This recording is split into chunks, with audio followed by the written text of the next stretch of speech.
You've poured your heart and soul into creating something valuable, right? You know there's a market for it. You've likely even had some initial success. But despite all your hard work, the late nights, the constant grind, the sheer effort, that crucial momentum that you need for consistent customers, for predictable revenue, and real undeniable growth, it just isn't happening. Your business, though validated, feels stuck, right? You're working in it, but it's not truly growing on its own. Does that sound familiar? It's a frustrating reality for far too many founders. We often find ourselves caught in that treadmill of busyness, mistaking constant activity for actual progress. We assume more effort, more hours, more items checked off the list will eventually lead to the breakthrough. But what if the real problem isn't your service or your passion or even your effort? What if you're focusing your effort on the wrong things? What if right now you're investing 80% of your valuable time and energy into tasks that are only generating 20% of your actual business growth and revenue, while neglecting that vital 20% that could be driving 80% of your results? You see, this isn't just theory. This is a fundamental truth that actually governs the success of business and life.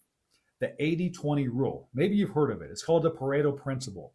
And for you, as a founder with a solid idea, struggling to scale, understanding and applying this principle, it isn't just helpful, it's absolutely essential to break free, to gain your footing, and to propel your business forward. So today, I'm going to show you precisely how to identify that powerful 20% of activities that will directly bring in customers, generate revenue, and truly build your business. We'll uncover where you're likely wasting precious time, valuable energy, and give you a clear, actionable framework to laser focus on what actually moves the needle.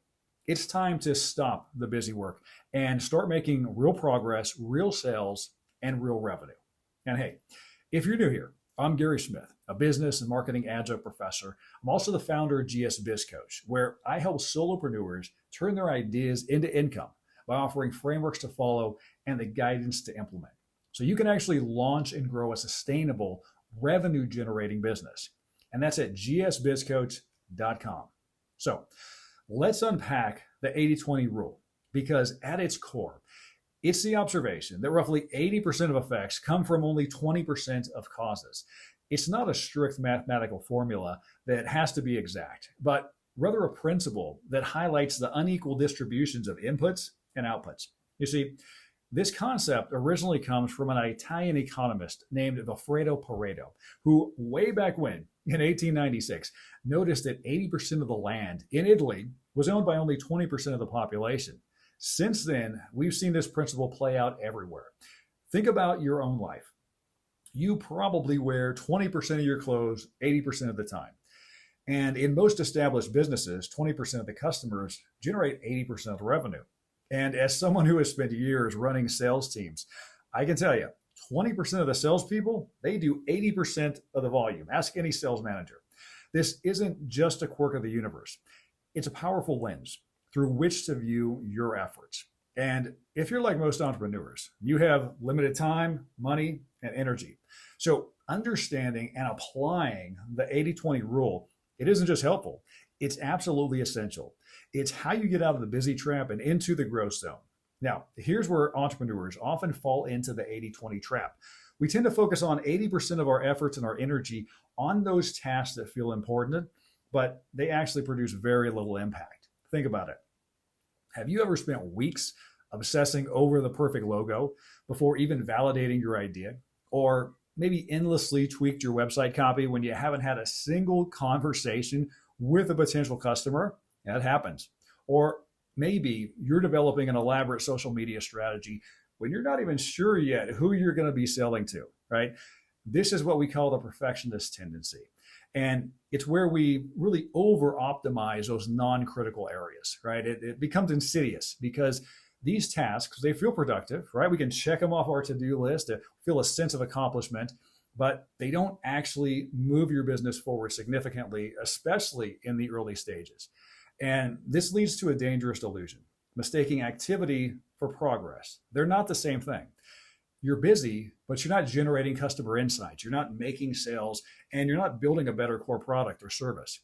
And oftentimes, this is based on fear because it's often easier to design a logo than to take on a challenging sales call, or maybe to get some uncomfortable feedback, or to ask a client to write you a check or make a purchase. In fact, a recent survey by the Alternative Board found that small business owners spend an average of 68% of their time on day-to-day activities that are administrative rather than strategic growth activities. That's a huge amount of effort going to the non-critical 80%. The consequence, as you might imagine, you're not making sales, you're not generating revenue, and your business is not growing. And here's a sobering statistic from CB Insights. A staggering 35% of startups fail because there's no market need for their product. That's often a direct result of entrepreneurs focusing on everything but validating that core market need, right? They built it, nobody wanted it, and they never bothered to check first. So if 80% of what you're doing isn't working, what's that magical 20% that you should be focusing on?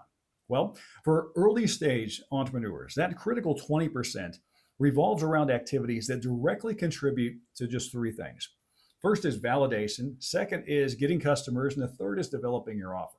So let's break down the three key areas where you need to be spending 80% of your time. Number one, developing your core offer, your MVO. Forget the bells and whistles for now. Focus on creating an absolute minimum viable offer. The simplest version that delivers the core value and allows you to test your assumptions. Okay, get something out there quickly. That way you can get some real feedback rather than just spending months building something in a vacuum.